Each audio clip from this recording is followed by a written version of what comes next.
passion that determines their career. And so this evening, I am quite pumped up because we have a few more alumni members joining us from different time zones. They will be sharing their experiences with various opportunities and scholarships, their competitive exams and college applications, as well as lessons that they have learned along the journey. So, as our alumni panelist speaks, if you have any questions or queries along the way, I'd encourage you to type it in the chat box and they will be raised to our panelists later on. So, without further ado, let me introduce our first panelist, alumni member, Mr. Atamash Moaza Mahate. He is a private pilot license holder, and at recent, he is completing his commercial pilot licensing course. So, I'd like to request Mr. Atamash to share his experience with us.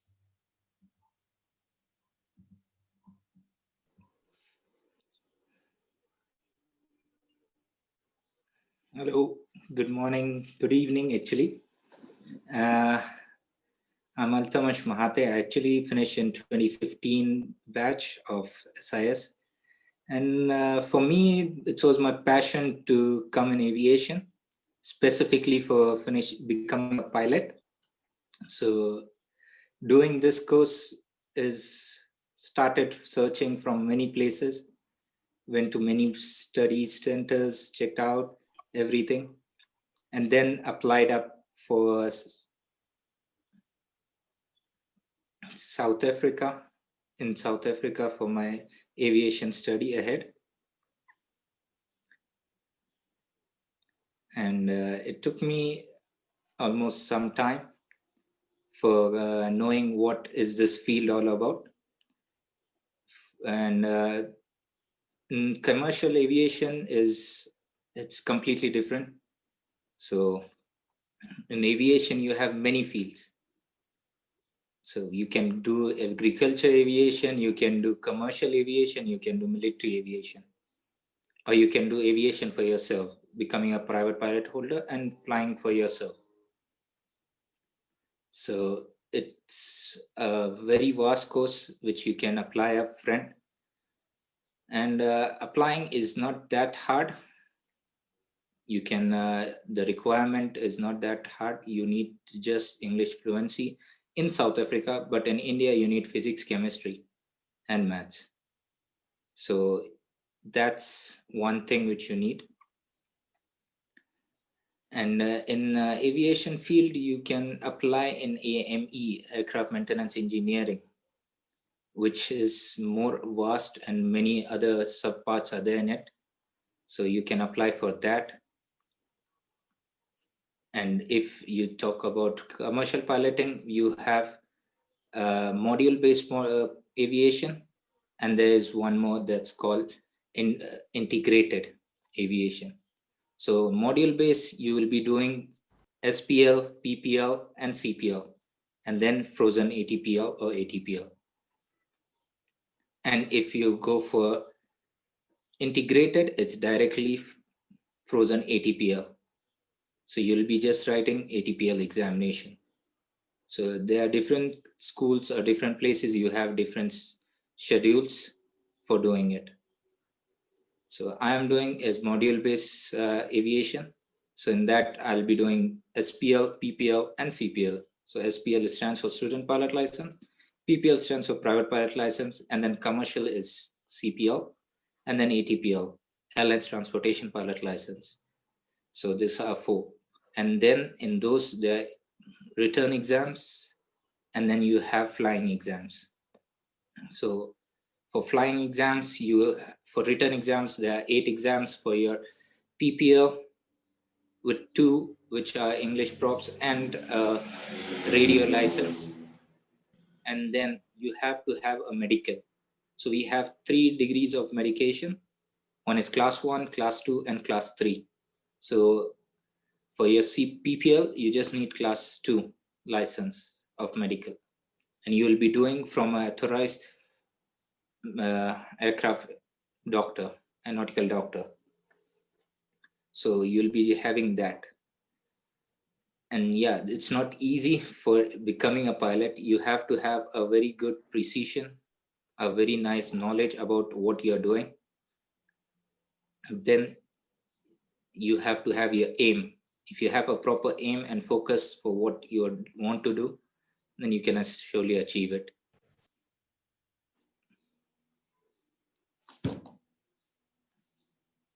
Thank you. Yes. Thank you so much, Mr. Altamash, for those advices and a brief explanation on aviation and the opportunities there. So, once again, if you have any questions regarding this field, feel free to text it in the chat. And yeah, and they will be asked to our panelists later on. So, our next panel member, our next alumna member is Mr. Adil Arshad. He has completed his bachelor's in technology in mechanical engineering from VIT University and has completed his master's in science in energy engineering with industrial management from the University of Sheffield, UK, and is now currently working in the UK. So I'd request Adil, Mr. Adil, to share your experiences with us. Good evening, everyone. I hope you guys, some of your faces are familiar to me. And like many of, I am very delighted to see many of my teachers in the screen, especially Dudley sir, Shiabuddin sir, everyone. Like Shyam sir was my engineering graphics teacher. So I'm very happy and delighted to see all of you. So I passed out from Shantiniketan in 2014. I did this for 12th standard. My optionals were engineering, graphics, and mathematics. My mathematics teacher was Shamsuddin sir, and engineering graphics sir was Sham sir. After 12th standard, I applied for entrance coaching back in Kerala. And I did 3-4 private examinations, private college examinations like VIT and SRM Triply for engineering, for pursuing engineering. And I got into VIT University and Manipal University with the entrance rank by the specific universities. VIT had a much better ranking. Still, they are the private third best engineering college in the India. I did mechanical engineering from there. After that, I was working in Kerala for 1 year in MEP design as an MEP design engineer. So while working as an MEP design engineer, I was interested in knowing about the energy sector and vast career opportunities in the energy field. As you all know, that the petroleum and all the fossil fuels have been depleting.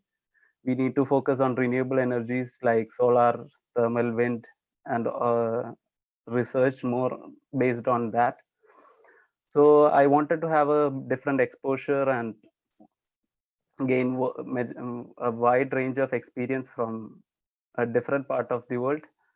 So I started researching about the best universities to study renewable energy technologies, and at the same time which was affordable and cost efficient for me and my parents as well. So I applied to various universities in Canada, USA, and UK. Although as for pursuing masters, as we all are international students, we need to have the fees criteria for almost all the colleges are high due to us being an international student. So for international students, one of the best options offer letters I got was from University of Sheffield. I also got into University of Oxford Brookes, and University of Heriot-Watt, which are all based in UK. University of Sheffield, as I will say, is one of the top 100 universities in the world. And it is one among the, it has the 75th ranking in renewable energy sector. So I applied for the energy engineering with industrial management, and I had you need to have a certain criteria to apply in foreign universities. You need to have an IELTS score of more than 5.5 with a good grades in your undergraduate as well as your schooling. So after that, IELTS is a very necessary factor for any universities if you are applying abroad. Almost all the UK universities require a minimum IELTS band score of 6. And an undergraduate, more than 70% undergraduate as per Indian standards for the application to be approved by the universities. So for applying for UK universities, it is a very easy process. There are two types of universities in UK. One is the Russell Group universities, and other ones are the non-Russell Group universities. Russell Group universities fall under the category of higher research output per student, and the teaching methods and the teaching style of foreign universities is entirely different from the Indian system. It is more communicative and project oriented, and we are supposed to have a different supposed to have a different exposure in all the sectors of the energy. So it is, as an international student, you also have a very wide opportunities to study masters from abroad or undergraduate also. Just you need to have a very good IELTS score and good you can call it as a good resume. Basically, they check, rather than concentrating on your marks, they check on your whole portfolio, like your extracurricular activities, your ability in any other areas of the field. So there are various scholarships also available for Indian students or any international students, like Chevening scholarships, and every foreign university has their own specific scholarships under each university, which you can apply for, and you are automatically eligible for the university scholarships to for getting inside the university. So right now I'm working in as my part-time job to sustain my expenditures here in Amazon warehouse under Amazon. So I work as a QA/QC quality check manager, assistant manager in Amazon right now. It is not my, as I did engineering, I would not like to have this as my full-time job. It's just for the current ongoing pandemic, to sustain myself during the pandemic. So if I am a science student, as I can see from the chat below. The reasons that made me select energy engineering, as I told you earlier itself, as the fossil fuels are depleting around the world, and the fossil fuels can be will be depleted in almost around 60 to 65 years. So we need to have a focus on other sources of energy like solar, which are non-depleting. So that is why you need to have a And my interest was based on the to calculate the energy efficiency and how to have a sustainable future ahead. Thank you. So if you have any questions, you can just pop it up in the chat. All Thank you. right. Thank you so much, Mr. Adil, for that advice and for sharing your experiences on Yeah. choosing a right career and really stating the importance of renewable energy. So thank you for your share. Moving on to our next panelist is our alumna member, Salwa Jalaluddin. So she is currently doing her master's in accounting at Qatar University, and she has completed her BBA accounting major and economics minor with honors and has graduated Qatar University Order of Excellence academic standing. So now I'd like to request Ms. Salwa Jalaluddin to share your journey with us.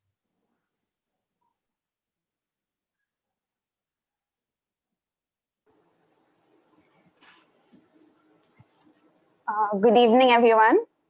So I'm Salwa. I graduated in 2016 batch, and I'm currently doing my master's in accounting at Qatar University. I did bachelor's in the same thing, bachelor's in accounting, as Jemlin already mentioned. Now, what I wanted to first clarify is that the accounting program, so the bachelor's program at Qatar University. So the bachelor's program at Qatar University is it's called BBA. Now, although it's called BBA, it's not really the BBA that you are aware of, in the sense that I know in India you have the classification of BBA, BBM, and BCom. Now, with the Qatar University BBA, what subjects you study are based on so what subjects you study are based on what you major in. So in my case, I majored in accounting. Now, BBA in accounting is almost equivalent to the BCom, if you want, in the Indian terms. Okay. So that's one thing. And second thing is, it's a 4-year program. It's not a 3-year program. Moving on to, once you choose your accounting major, there are actually a lot of majors. First of all, there's finance, there's accounting, there's economics, there's management, marketing, information systems, management information systems. So if you want to study BBM particularly, you would do BBA with a major in management. Now, coming to the accounting program, the benefit of it is that it's a very vast program. It's inclusive of all the sectors of accounting. So they teach you financial reporting, financial recording, management accounting, cost accounting, then internal audit, external audit, accounting information systems, government accounting, international accounting, all the fields. Now, why is this important is so that once you want to apply for a professional certification, be it ACCA, CPA, CA, any of that, it will highly benefit you in both the studying process and in the exemption process. So QU program is recognized by ACCA. It is recognized by CPA America, CPA Australia, CPA Canada. Almost like it is highly recognized. And what I wanted to focus is the QU program. It is adopted by the CPA, CMA. CMA is the one for management accounting. So once you graduate from QU, you can immediately apply for the CMA. Even if you want to apply for other sectors, such as a CFA, which is Certified Financial Analyst, you could do that. If you want to go in forensic accounting and go into, for example, Certified Fraud Examiner, or you want to take a certification for anti-corruption, you could do that. And just with the QU accounting program, and most of these certifications ask you for a credit hour. So the BBA program gives you a total of 125 credit hours, which is more than enough for many of the certifications. However, some certifications require you to have 150 credit hours.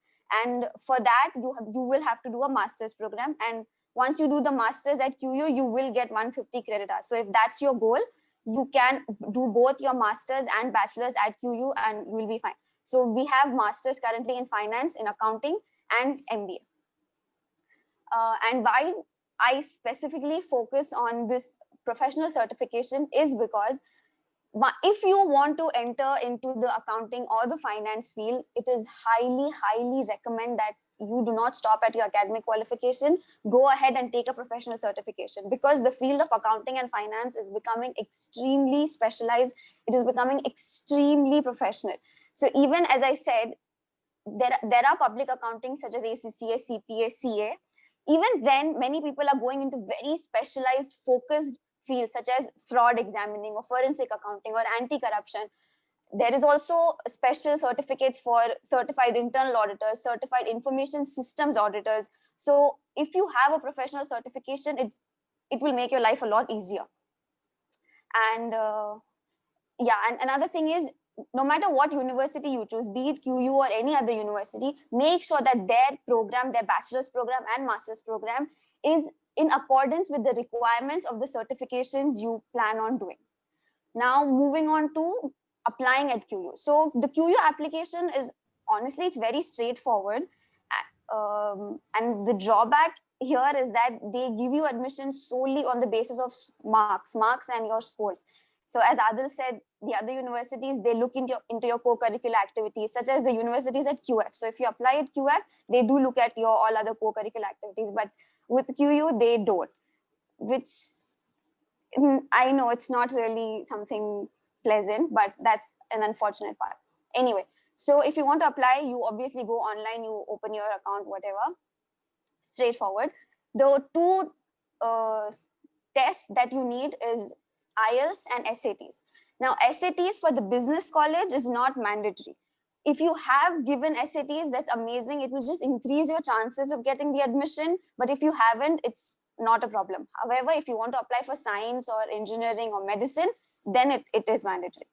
Moving on to IELTS. IELTS is 100% mandatory, and that's because QU offers its programs in 2 languages, in Arabic and in English. So if you want to do the BBA program in English, you have to submit either your IELTS with a 5.5 plus score or a TOEFL.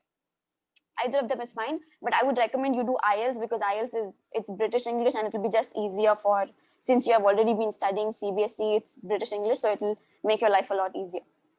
These are the only 2 certificates required.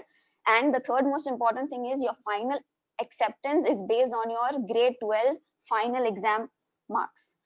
Now, since there's a lot of ambiguity of this current year's final exams, I have one recommendation for you, and that is there is something called early admissions at QU. What they do is, in that, they give you a conditional acceptance based on your 12th standard first semester marks. So this is conditional acceptance. Your final acceptance will be based on your final exams, but at least you will get conditional acceptance and you will have your admission reserved. Now, I personally did not do that, because at that time, the exams got over in May, the results came out in June, it was all fine. But the previous batch, I mean, someone from 2019 batch did that, and despite one of her exams being cancelled, I think business was cancelled, she was still able to get in QU. So I would highly advise that if you can make use of that provision, do so. And yeah, that's basically it. The admissions at QU, as I said, it's predominantly based on your scores. So if you get a score of, ideally, I would say above 85%, you have a higher chances. If you have above 90, you have a 90% chance of getting in. The second thing I wanted to tell is that if by chance you do not get into the fall semester, which is the first semester, you reapply again for the spring semester, because there are high chances that you might get admitted in the spring semester, because the capacity of students that apply in spring semester is relatively less as in fall. So that might just increase your chances. And if you have any more questions about QU or accounting or anything, I would love to take in the Q&A session. Thank you so much, Sawa Jalaluddin, for that advices and for leading us on the application process in QU. So our next panel member is Miss Amy Susan Risen.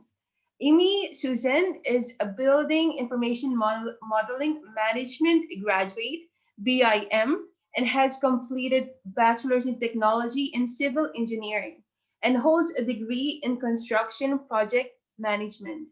So now I'd like to request Ms. Amy Susan to share your experience and advices with us. Hi. Hi, everyone. Good evening. I hope you're all doing fine this evening. My name is Amy Susan Risson, as Jimline mentioned. I'm currently a BIM technician working for the Greater Toronto Airport Authority here in Canada. I'm also a proud alumni member of Shantiniketan Indian School. I passed out in the first batch from SIS. That was in 2013, I remember, 2013.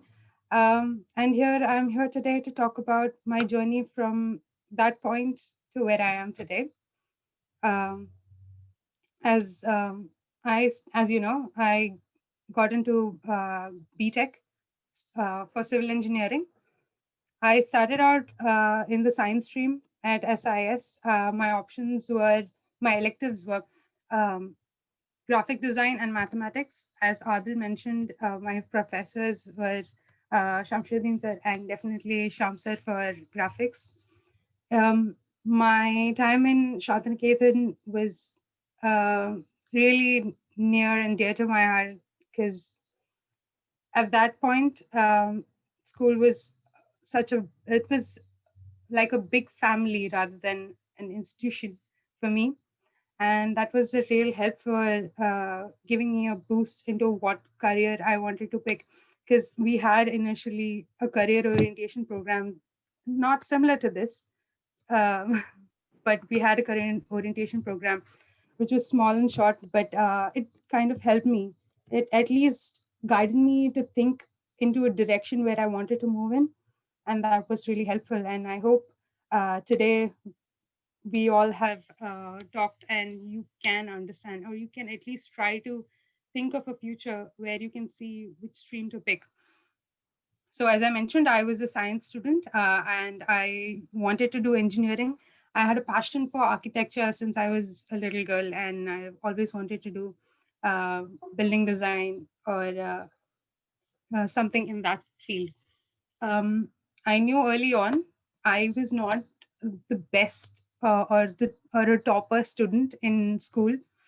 I had fairly good marks, but I wanted to get into architecture schools. Colleges, universities in India, and they all required at the time required 90% and above. So I did not apply to those, and instead I chose civil engineering as my career path, and I got into that. For that, initially, I came back to India in Kerala. I wrote my entrance exams and I got selected for a couple of colleges and universities, and I chose Mahatma Gandhi University as my option. And I got into college. Um, I finished my bachelor's in technology with honors, and uh, after that, I returned back to Qatar for job opportunities, and I did come back to Qatar and work for over a year at Iram Engineering as a civil engineer, where I was able to put in work as a construction design and supervisor kind of field. The important part about civil engineering is to know what fields and careers you can choose after civil engineering. If you're interested in that, the options you get are like structural and then construction design, highways and transportation engineering, then water resources, geotechnical engineering, and environmental engineering. If you want, I can later on explain in detail what all of these uh, categories mean. But yeah, so I chose construction design because, as I mentioned, I loved designing and fields related to that. I chose that. I worked for over a year in Qatar, and then after that, I realized that I wanted to move into my specific field of design. Where in Qatar, I worked broadly as a civil engineer, as a project coordinator, you might say, where we estimate the building costs and quantities and deal with billing and how we talk to the clients and understand what their needs are to what should be constructed, and then give a sub order to different companies and they design and produce the building designs. So what I wanted to do is get into a design field, and I also at that time wanted to study abroad. So I chose to apply for design field, BIM engineering, basically. BIM, what I would like to talk about BIM is that BIM is basically the future technology of construction design. If you want, if you would talk to anyone in the construction field today, they would say that BIM is like a very huge and important part of construction design. Um, and it is sort of like this gateway of future technology into construction. And it works with greater efficiency, and basically it shortens down the time of design, I guess, to 20% of the time we need if we were physically making all the designs.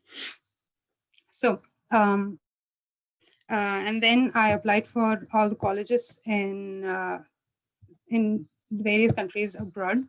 I started out with UK, but at that time, there is something called a stay back period, which is allotted to students if you're coming internationally. I think Adil talked a lot about what is supposed to be done and what are the procedures into getting into in foreign colleges. If you're an international student, it is pretty much the same here in Canada too, as compared to UK.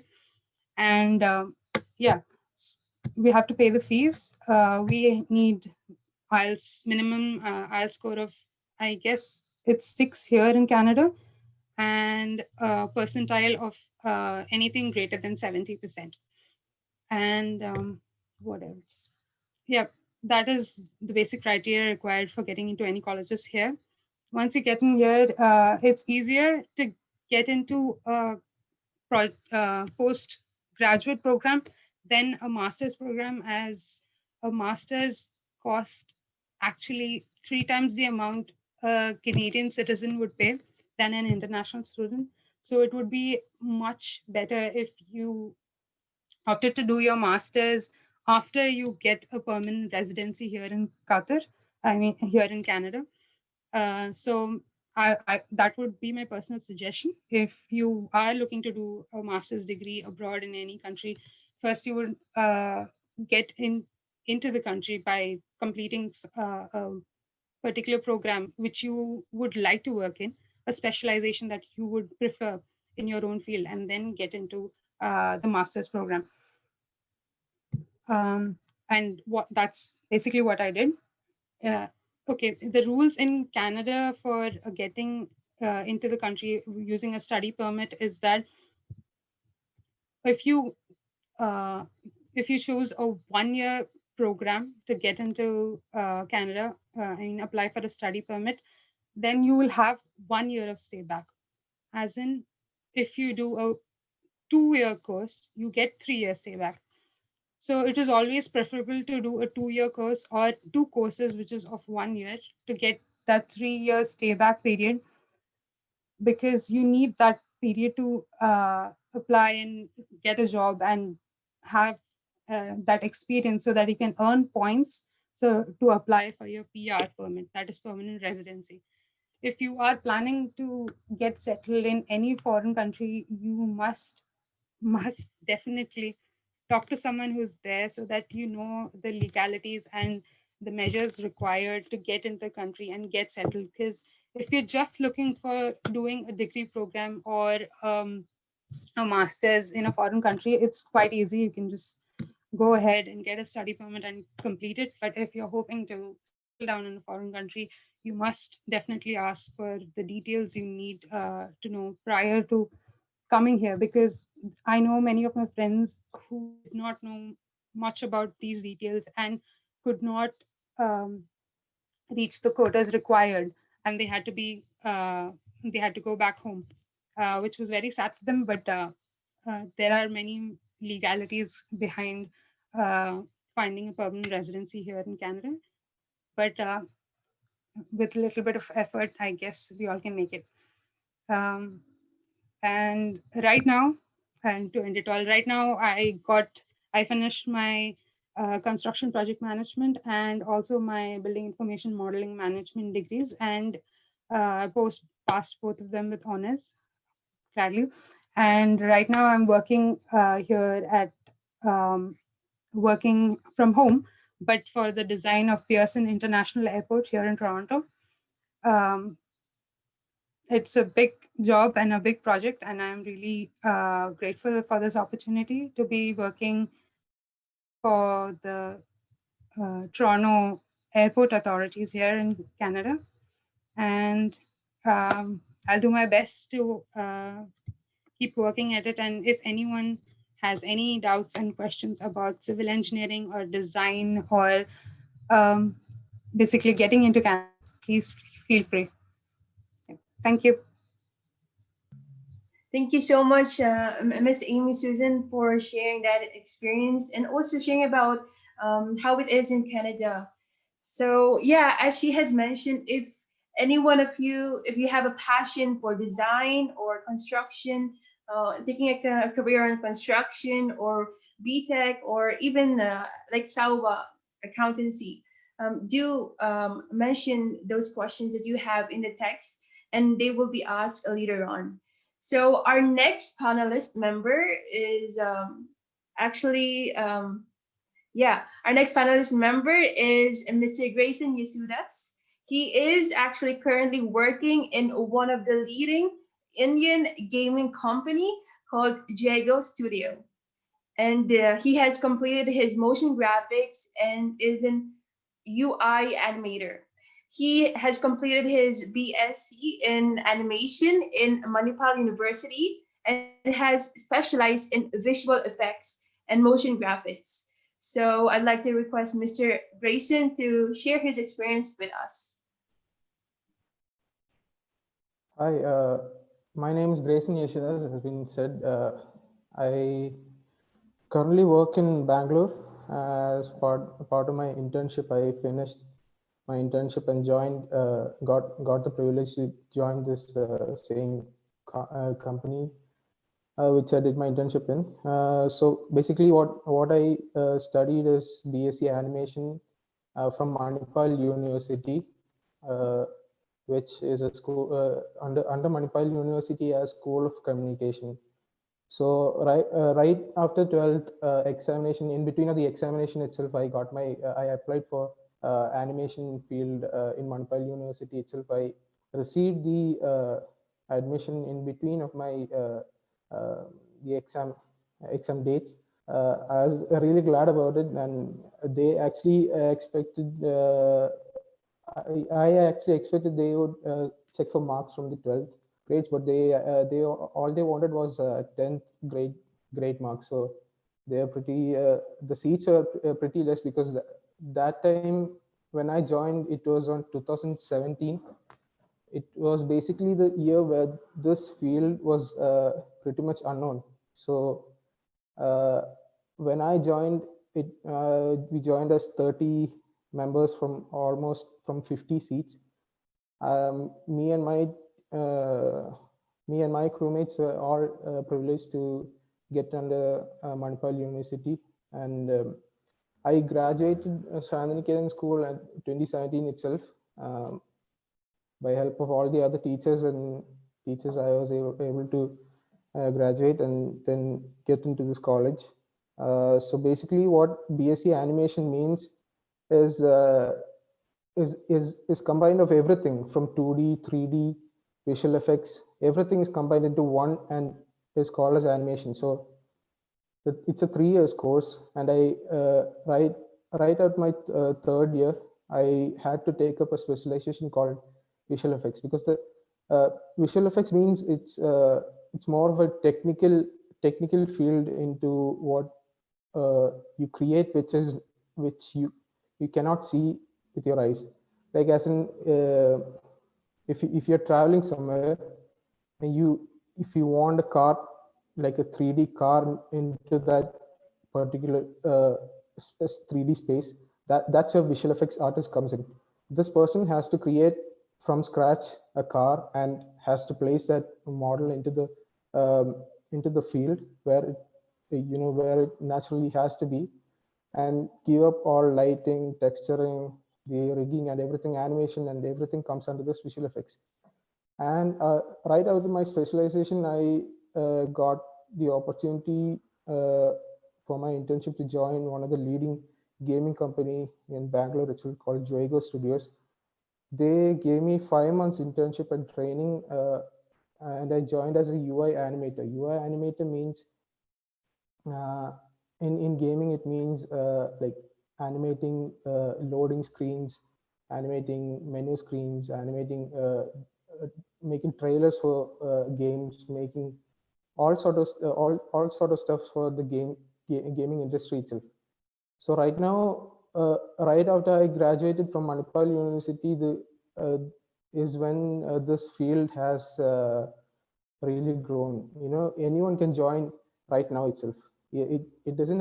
What they require is basic knowledge of every other technical fields from 2D, 3D animations, and right now they require a lot of people because right before the before this pandemic period, we had less people. Right now, right now from when we look from the statistics, just after the pandemic period, because of this pandemic, people have started playing games, and this has helped us a lot in many ways. We got almost 10 to 50 clients within a period of 1 month itself. So when others lost their jobs, we gained more works from our own for our own industry. So it was pretty lucky for us. So because of this, this pandemic period, people started sitting at home and playing games. So it's profit for us as well. So, and in this period itself, you don't, if you want to join this this field, it's pretty easy. All you need to know is about the technical stuff. Everything will be taught from scratch, and then you advance into those different levels. Then you have to prepare your own portfolio. Marks, there are tests, but the teachers don't, the professors don't require marks. All they want to know at the end of the day is how good is your portfolio. The better the portfolio, the better chance you're getting into bigger companies, or you can start your own business. Right now, our Prime Minister Modi has said you have to start more businesses in India itself, because they shut down so many other games and other all apps from other countries, right? So right now they're creating their own businesses and stuff. So right now there are so many Indian gaming companies that are still growing right now, and so it's a big profit for our field. So many people are joining, so many people are graduating. Their works are incredible, and it's all because of from all the support from our teachers, from our school, college. Everything was because of all because of them only. And right now, speaking of my work, I did almost 3 months in office itself. Right after March itself, I unfortunately they had to shift into work from home. I've been stuck here in Bangalore itself for the past 6 months, 6 to 7 months. I haven't been able to go back to Qatar, so still doing my job here itself. I'm planning to come back to Qatar and continue working in this field for more experience, and then try going into studying more masters into this course itself. So by chance, if anyone wants to join this course, is really good. If anyone wants to join, it's, what do I say, if you want to work on movie, you can work on movie post-production artists. You can work on 2D animating artists. It's really fun. It's really creative. All you're doing is research and development into what you want to make. That is all what is in our field.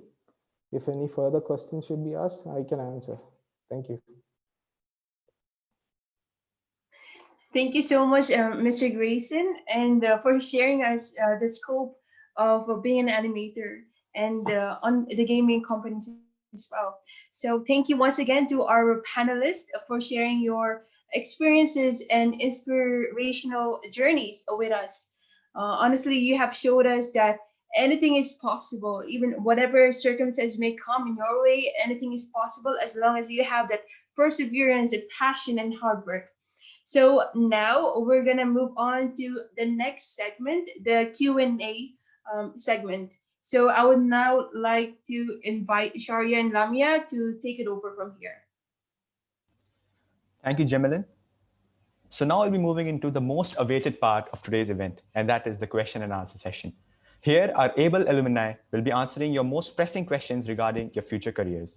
So let's start with our opening question. We have a question to Mr. Altamash, and the question is, how much does it cost roughly for a pilot course, and what are important subjects to learn to be good at becoming a pilot or to become a pilot? The cost efficiency wise, if you're asking, it differs from country to country. And subject I choose was commerce maths.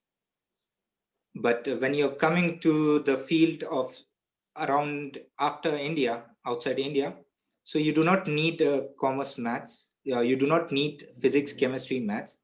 In India specifically, you need physics, chemistry, and maths, which you can do it from an outside school.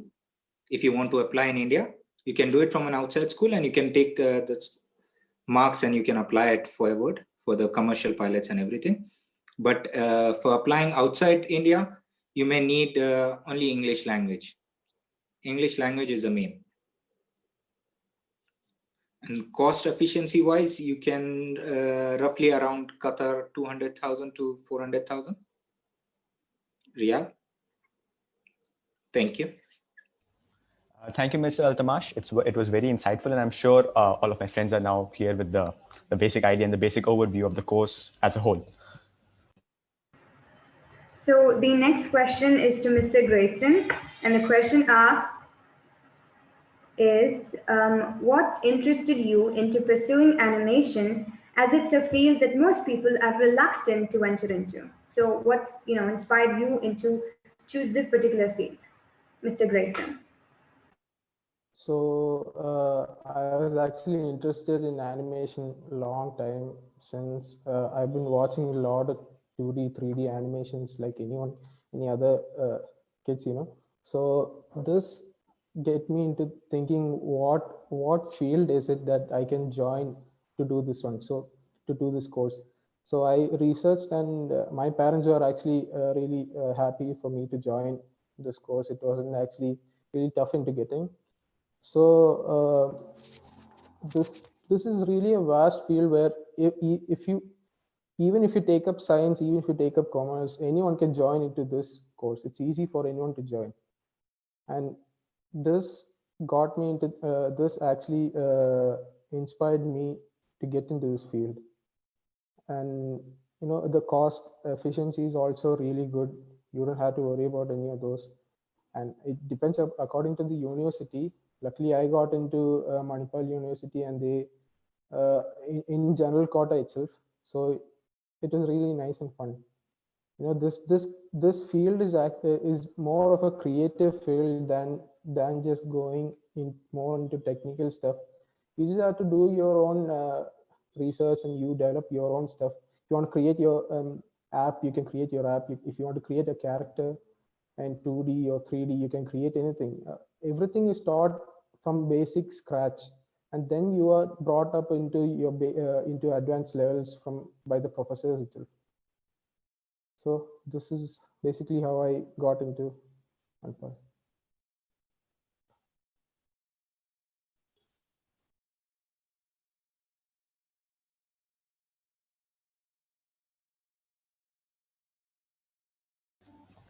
Thank you, Mr. Grayson. That was very informative. And it really shows you how, if you follow your own path and you enjoy what you do, you don't really get bored with your job anymore, but rather you enjoy your job and you like to, keep doing it for a long time. So we have another question for Miss Salwa. and that is, what certificates do you need, or rather, what certificates can boost your chances to get into the Qatar University? Ms. Salwa. Okay. So first of all, as I said, they only take the 12th grade marks. The only thing that might boost your chances I'm talking about the College of Business. The thing that will boost your chances is having an SAT, especially in math with a score of above 600. English SATs, they don't really bother as much because they're focusing on IELTS. That's the only certificate that can help you in addition to your 12th grades. Thank you, Ms. Salwa. So all of my friends, please be ready for the 12th standard exam, because you'll need to be doing good in that, because that's your basic overview. That's the benchmark that you need to first achieve, and then everything will fall under it. So basically, do very well in your 12th standard, and that's something in your hand. You can study for how much ever you like, and because all of that is completely with you, and you can actually do it to the best of your abilities. So the next question is from Miss Amy, and the question is, can you recommend any college or university for engineering students in Canada? Any of your preference, some colleges that you might know? Amy. I would like to say that it depends on your major. If you have majored in a particular subject, now, for example, if you majored in mechanical engineering, you should definitely look into what are the best colleges for the specific course you're looking for. For example, what I did is I looked up for BIM management courses all over Canada and chose a college which was the best in that particular field. Every college has their own major departments. Like for example, in my college, our construction and engineering department was the best throughout Ontario. So that is why I chose this specific college. And what I would suggest is that you should specifically research at that time which college would be best for your major instead of pre-planning it right ahead. This is what I would do. But obviously, there is one university I would love to recommend, that is Western University here in London, Ontario. That I've heard many good things about that particular university, and I know plenty of people who have majored from that college. I mean, graduate from that university, and they have done really well. Yeah. Thank you, Ms. Amy. Surely that has answered a lot of people's queries on what universities to pursue, especially in the Canada, Ontario, and Toronto regions. Thank you very much for your answer. Now we have a question for Mr. Grayson, and that is, what are some good softwares for animating? Okay, right when we joined the second year itself, we had to take up 3D softwares, that is Maya, Autodesk Maya. This is a really powerful software which is used for creating 3D models, lighting, animating, texturing, rigging. Everything is all mixed up into one really powerful software called Autodesk Maya. And from there, we had our After Effects, Premiere Pro, Photoshop. All of these were the ones which they taught us, and then they had kept special exams for these software itself, for the basic knowledge itself. So and then in my specialization itself, there were 4 other softwares which we had to learn from basic itself. That was rotoscope work, the 3ds Max, Cinema 4D. We had a PF Track. All of these were used for different variety of animating fields. So these are all really powerful softwares which you just need to know the basics. That's all you need to know. The rest, everything comes to you. All you have to know is just the basic stuff. These are all really powerful softwares. They teach you from scratch. It's really nice, fun. So rather like any other subject, for example, if your fundamentals are clear in maths, you can definitely go for the higher studies. So the software, some important softwares, I'll be just telling them to you. They're Autodesk Maya, After Effects, Premiere Pro, Rotoscope Work, 4ds Max, Cinema 4D, and PF Track. So you don't need. So basically, if your basics are clear, like Mr. Grayson said, if your basics are clear, you're set. Because if your basics are clear, and you can build upon a strong building on a good foundation. So basically, if your basics are good, and then you're good. So we're moving on to the next question, and this question is again from Ms. Selva. And the question is, what are some particular advantages to studying accounting, management, or any other commerce courses in Qatar University over studying in, for example, let's say India? Ms. Selva. Okay, so the first of all, the most important benefit is QU is highly recognized. It also has higher ranking. So once you get the certificate, it will be internationally recognized right away. And another thing, if you plan on working in Qatar, having a degree from QU just increases your chances of getting a job by almost maybe double.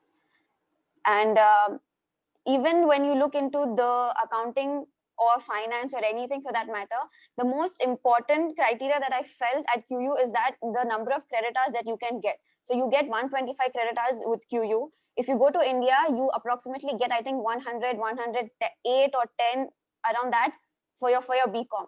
And that is not sufficient in order to be eligible for CPA or CMA. So then you will have to gain extra work experience, or you will have to gain some of the other extra exam to pass those exams. Yeah, so a lot of people had queries about the structure in Q University and why you chose this particular university, and I'm sure that is answered now. So we'll be moving on to the next question. Okay, so we have a question for Mr. Adil, and the question is, how did you motivate yourself to study abroad? Because definitely if you study in India or you're close to your parents, you'll definitely be a little bit sad when you leave them. So if you could just tell us, how did you motivate yourself, and how did you keep away your homesickness when you were abroad? So as you know, like after my BTech, after completing my BTech, I was working in as an MEP design engineer in Kerala itself. And so what happens is, in the professional field, what do you call it, if you are stuck in I was working in as the MEP design engineer, it was all a mechanical work. You just draw the building diagrams, do the BIM modeling, do the AutoCAD, draw the AutoCAD plans. It's all straightforward, every day, same thing. So after a certain point, I really got interested in the energy field while I was reading an article one day. As almost all the Middle Eastern countries like Dubai or Saudi is all investing highly on renewable energy technologies within the next 25 years. Dubai has already a city called Sustainable City, which is completely powered by solar energy. And the main reason to focus on energy is we know that we need energy to sustain for our everyday day-to-day activities, like from each and everything, from the electricity, for the water, for the if I'm talking about UK, the heat system, everything needs energy. So basically, you need to have a clear. I would tell you guys not to be afraid of any this thing. You will get to the idea after you are in the middle of your undergraduate. Like, you just need to have a basic plan of what to do after 12th. So if you are interested in engineering, I would highly recommend you just go pursue it. Don't be afraid of it, just pursue it. I was not very good at engineering, or was not very good at mathematics. I guess Shamsuddin sir, if he was here, he would have told the same. So I was not good at mathematics, or I was engineering graphics also. Thanks to Sham sir, I was pretty good at it. So after by the middle of your undergraduate, you will understand what you want to do in your life, or what you would like to study further, or do you want to work. So the process for applying for masters and dealing with the homesickness, you just have to experience it. So I cannot tell you how to avoid that. As I was staying away from home while I was pursuing my undergraduate in VIT University also, I was pretty much away from home because my parents were back in Qatar and I was back in Chennai. So by then I was already adjusted to the homesickness. And after, but it came back to me because I was working back in Kerala. So I used to go back, I would be home every day, have mom's food, have all the pleasures of being at home. But you would still have a mechanical life and not experience and be in that same closed bubble always. So you just need to get out of that bubble and pursue your dreams. So that's how I wanted to study energy engineering and go for it. Thank you. Thank you, Mr. Adil, because you should always be looking to try new things, because if you don't try, you'll never know. Because if you're looking to become successful in life, you'll definitely need to get out of your comfort zone, and you'll need to you'll need to get good at things that you're not actually good into, like currently. So if you look to become successful in your life, you'll need to try new things. Thank you, Mr. Adil.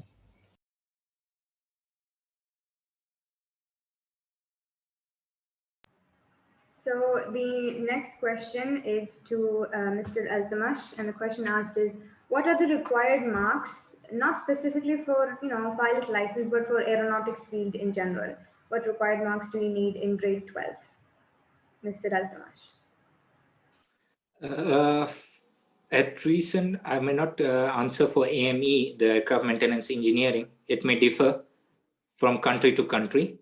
But if you ask for pilot course, there's no specific marks. You can even apply with your 10th result for your private pilot license if you're doing with a module base, or if you're doing with the going for the commercial, completely finishing up, then you need to finish your +2, and you should have the English language. That's the main thing which you have to have. And in India, I have no guarantee of the percentage requirement, because it may differ with every university. Thank you. Thank you, Mr. Altamash. So definitely from your perspective internationally, the answer you gave becomes very significant. Thanks indeed. So we have another question for Ms. Salwa. And the question is, if someone were to get very good marks in both IELTS and SATs, what courses would they be eligible to in Qatar University? Okay, so once you get into the university, you can, if you have good scores in IELTS and SATs, 12, everything, you can apply for among all the 9 colleges, with the exception of College of Medicine and College of Dentist Medicine, because those 2 colleges, first of all, the reason being that they are very new. Medicine started in 2015, dentist started this year, I think in 2019 or this year. So their capacity is itself small. So, they have priorities for other students first. That's why. Otherwise, you can apply for any other engineering. There's engineering, all the science colleges, all the education colleges, there's business and all of that. So thank you, Ms. Salwa. So you can apply for any of the 9 colleges except dentistry and medicine. Thank you.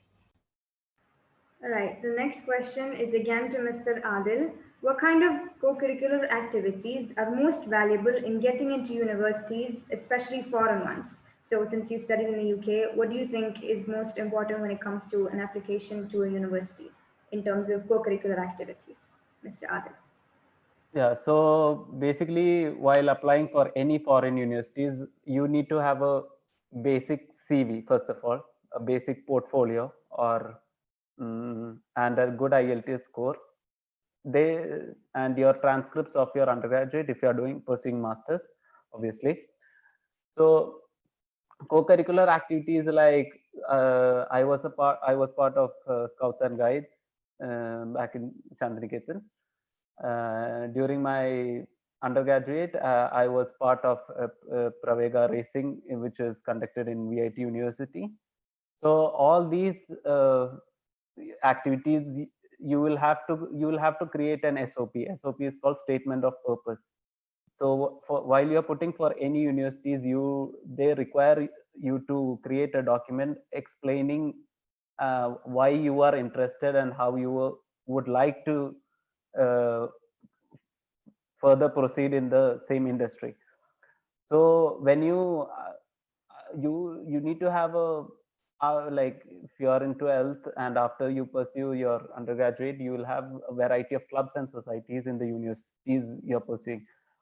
So you need to ensure that you need to have at least a good activities like I did mechanical engineering, so I was part of the racing club Pravega Racing, in which you had to make a aerodynamic efficient sports car, which is Pravega Racing is a racing club among almost all the universities in Chennai. They have different teams and members from all the universities like Manipal, SRM, and other universities. So certain clubs and societies, like it doesn't matter what clubs or societies you are in. They just need to know that you are a team player, a well adaptable person at any situation. So that is how you go for application during the application process. Yeah, so that basically answers the question on the idea that it doesn't really matter what you're into or whether it's sports or, like art or anything. It's about showing that you are a team, like Mr. Abil said, that you're a team player and just going in for whatever clubs you can getting into and then adding that to your resume. Thank you once again for your answer. We now have a question for Miss Amy.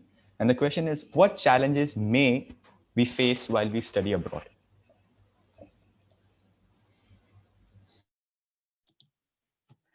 As in terms of challenges, I hope you don't have to face a lot of challenges, but be sure that you have sorted off all the legalities that are required for you to be present in that country.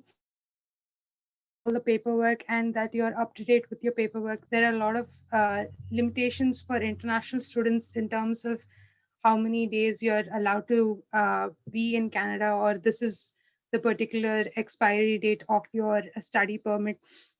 And you should be applying for your permit extension within 120 days or 90 days. There are a lot of legalities and specifications which you should be really clear and thorough with. Other than that, basically, the other struggles are your day-to-day expenses. If you are someone who wants to be independent and not kind of take help from your parents and want to make a life for yourself, you should definitely get a part-time job as soon as you get to a country abroad, because that really helps. You don't want to be stranded in a place where you can't afford anything and make a living for yourself. So you should definitely get a part-time job. That should be your main priority when you get into a country abroad. After you with a part-time job which helps your expenses, you can finally look into your career, and that would support your education, and that would be a great asset for you. Another important thing is your language. If you have proper language and a very good dialect, or you can speak well with the natives here, it's a really huge plus for you in terms of looking for a job, in terms of working, and in terms of getting promoted here. I think that's about it. There's not much bad sides to being abroad or studying abroad or settling abroad. It's actually pretty good here. The amenities are great, the facilities are great, and I'm pretty sure everyone enjoys being in a foreign country. Thank you, Ms. Amy. So basically, you talked to us about the legalities and how you could cope up with the natives, or how you could communicate with them. But last time, when we had a person from a university talk to us about, I think one in Netherlands or something, and then all of us had a major drawback because it was so cold there. So I think that because we live here in Qatar and it's so very hot, but then if you'd go somewhere else, then it's extremely cold. So yeah, so basically you'll need to put up with some of the challenges, and challenges are a part of life. So that's about it. Thank you. Thank you, Ms. Annie. So moving on to the next question. This is again to Ms. Salva. You mentioned credit hours. Could you expand what credit hours are exactly in terms of QU? Ms. Salva. Okay, so credit hours basically means how many subjects you're taking. So each subject has certain credit hours. With business college, it's standard. Every subject has 3 credit hours. For other science subjects, some of them have 2, some of them have 0 if it's a practical subject. So it depends like that. With business, as I said, it's standard. They all have 3 credit hours. So at the end, you will study around 41 subjects in your bachelor's. So yeah, that is what credit hours is. And most certifications, they don't specify the number of subjects or your degree. They specify the credit hour itself. Thank you. So as you already heard, the qualifications after you finish your degree, whether it be bachelor or master's, will be based on your credit hours and not on specific subject specification. Thank you once again for the answer. We have a question now for Mr. Altamash again, and that is, what is the basic difference between aeronautical engineering and becoming a commercial pilot? So the basic difference between aeronautical engineering and becoming a commercial pilot is an engineer will be repairing the aircraft, will be looking after the aircraft maintenance and everything. And for a commercial pilot, you will be wearing bars, you will be flying an aircraft, you will be traveling to different places, from place to place. So one thing will be that you will be broken up with the society and everything, with social life. And the other thing, you will be there with the family and you'll be at home mostly. Thank you, Mr. Altamash. But basically, both of the jobs are extremely important because one cannot coexist without the other. If you're not repairing your aircraft, you won't be able to drive it. And so, if you're looking to become an aeronautical engineer, that is well and good. If you're looking to be a commercial pilot, that is also well and good. Thank you, Mr. Altamash. The next question is once again to Miss Amy. And the question is, what do you think is the minimum fees or the general fee structure about the range for studying in universities in Canada? So basically, if you're pursuing a 1-year postgraduate program, I think the minimum fees would come up to 16 to 17,000 Canadian dollars. That would be roughly 9 lakh Indian rupees for one course.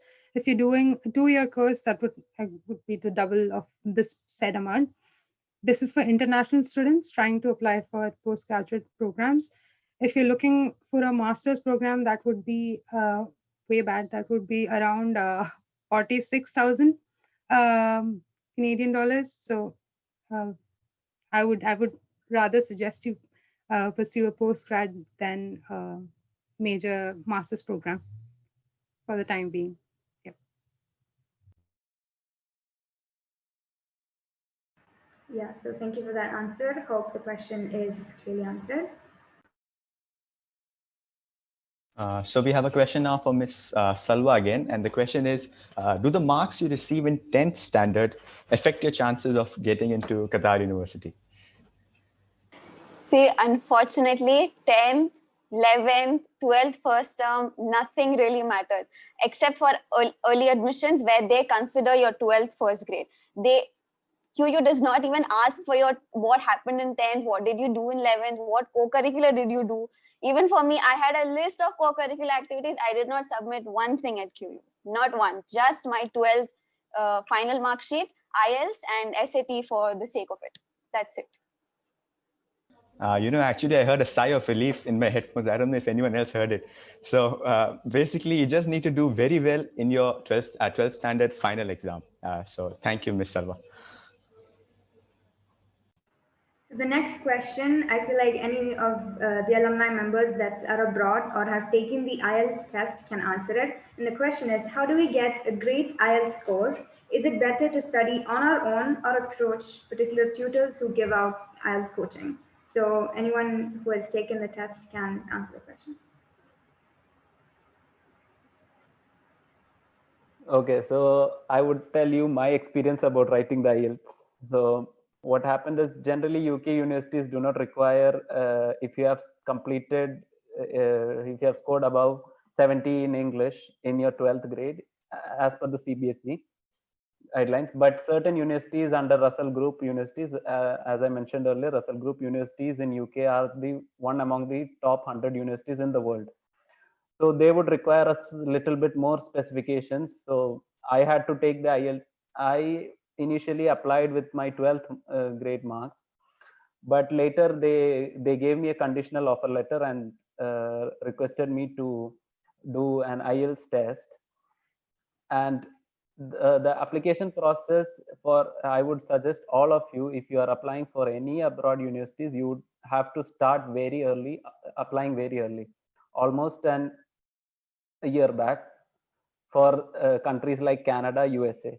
UK, you would still get the admission if you are submitting your application late, and the applications and the term starts from September to January is the fall semester, and February to July is the autumn semester.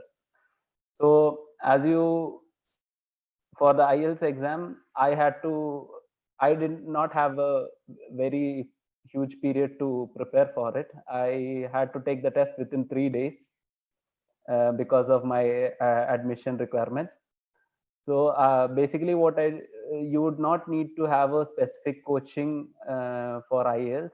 If, as you know, now the internet is widely available for everyone. You just have to go to YouTube and search about IELTS coaching, which is a free content.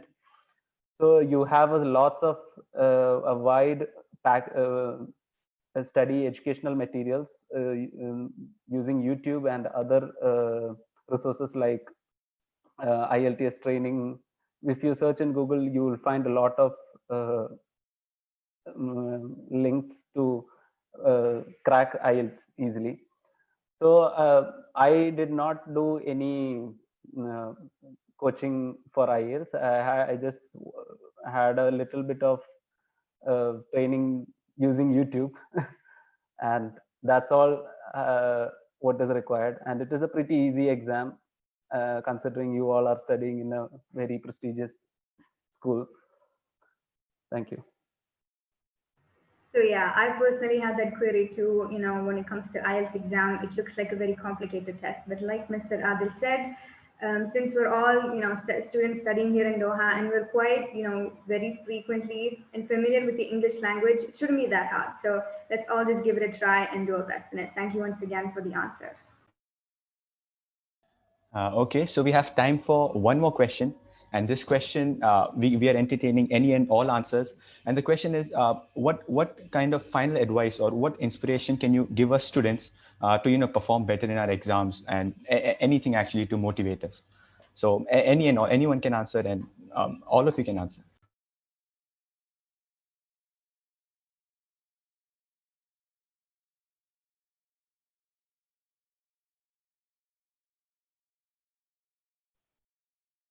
So I'll start again because as you can see, my fellow mates are not replying. So I'll tell you, 12th is not that hard. I mean, it's not easy also, I would say. So basically, you need to have a good understanding of the subject, and you guys have a very exceptional teachers, and I am a proof for it. So what you need to do is you just have to be prepared by the end. Like, I don't know about the current scenario of the CBSE exams and how it is being conducted. So my study plan was until December I had finished one round of at least reading the materials, your NCERT textbooks actually. And for next 3 months, our exceptional teachers, for me especially, Shamsuddin sir, Nazim sir, Tono sir, all three of them had helped me very much during the January, February, March period. That is, it is all a combined effort of everyone. You need to have, so for science students, I would specifically say to have a good understanding of the subject and do past question papers and other like for mathematics, like books like R.D. Sharma or Together with Mathematics or some, I don't remember actually as it's been since so long. So yeah, basically it's just have a good study plan, take support from your teachers, and you'll all be fine. Don't worry about it. But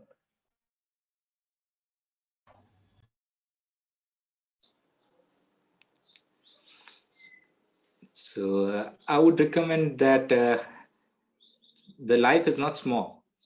You have many goals to come ahead. So you work hard as a small goal. Keep this 12th as a small goal. You have many more cuddles to come ahead. You need to achieve them. So finish 12th. Just keep your focus. Main thing is focus. I know the focus just goes off. You divert, you get friends, you enjoy. So just try to keep your focus, then you can achieve it, inshallah. Thank you, everyone. That's all the time we have for today. I'll now hand it over to Lamia. I'll hand it over to Lamia. So that brings us to the end of the Q&A session. On behalf of the SI family, myself and Sharia would like to thank the alumni for answering all our questions. Truly, it has been an informative session. And with that, I hand over to Jemily. Thank you. Thank you so much, Sharia and Lamia, for leading the Q&A section, the segment. And I'm pretty sure it has benefited all of us from the session and has now got a wider perspective on different careers and the college application requirements and all of that. But I really love just how each of you have really brought in some inspiring words and yeah, especially mentioning about the taking risk and taking these opportunities that is being given to you, and to also to continue to persevere whatever circumstance may come in your way, whatever hurdles, right, may come into your way. You, as long as you have the passion, as long as you have a desire to persevere, to a desire to actually go ahead and pursue that dream, and to at the end make our families, our parents, our teachers, everyone proud of us because of their constant efforts and hard work for us, right? So yeah, for this evening, we have a prominent leader at our school who has joined us this evening, and he is an inspiration to all of us students, and he constantly inspires and motivates us with his words of wisdom. So I would like to take this opportunity to welcome our principal, sir, beloved principal, Dr. Subhash B. Nair, sir, to speak a few words for us. Good evening, all of you. Thank you, Jamlin, Shaurya, Lamia, for organizing this program just like professionals. Well done. And I need to thank and appreciate the good work of Altamash, Adil, Salwa, Amy, and Grayson. Okay, you are our proud alumni. I like certain words that all of you have used. Okay, one of them is proud alumni. That's very encouraging. And you also said that you need to pursue your passion. That was a wonderful advice to your youngsters, our young friends. And also, I heard you saying that you need to have a basic plan. And Adil said, 12th is not that hard, but hard if you neglect. So the structured course in class 12 will help you to set the foundation. You can prepare very well. And of course, the academic achievement will give you a chance to choose from. So your best passionate courses can be selected for your further studies. And the skills that you gain, as I understand from what our alumni said, the skills will make your life successful. And of course, the values that you imbibe from the school will make your life beautiful. So with all these academic achievement and your activities in co-curricular and extracurricular activities, and the skills that you gain through that, and also the values that you imbibe from the school, definitely you're going to be a successful person in your life. You can pursue your passion. And once again, I congratulate all our alumni members for their successful career, and they're all doing very well. They enjoy their work, their profession, and they are an inspiration for our students. Thank you very much. And thank you, all of you, for organizing such a function, coming together as a family and making this program very successful. I'm extremely happy this evening. Thank you.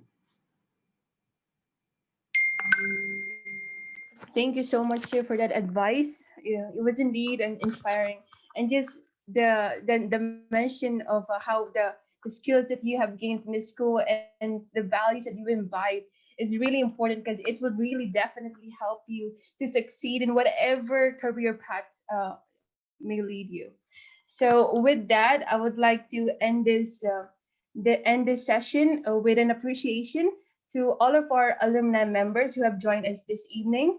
A special thank you to Ms. Salwas Jalaluddin, to Mr. Adil, Mr. Altamash, to Mr. Grayson, and to Ms. Amy Susan for being with us and to inspiring and leading us this evening. And we hope and we pray for your great future ahead. And also, I would like to thank our principals, sir, our vice principals, the school management, the head teachers, the teachers, and a special thank you to our counselor, Mrs. Nihala, and also our IT sir, Mr. Shyam, for helping us organize this successful event. And so I would like to end this evening by this quote by Germany Kent. Start today creating a vision for yourself, your life, and your career. Bounce back from adversity and create what you want. Rebuild and rebrand. Tell yourself it's possible along the way. Have patience and maintain peace with yourself during the process.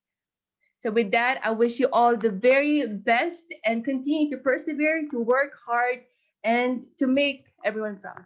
All the best, and thank you for joining us. Good night and good evening. Thank you.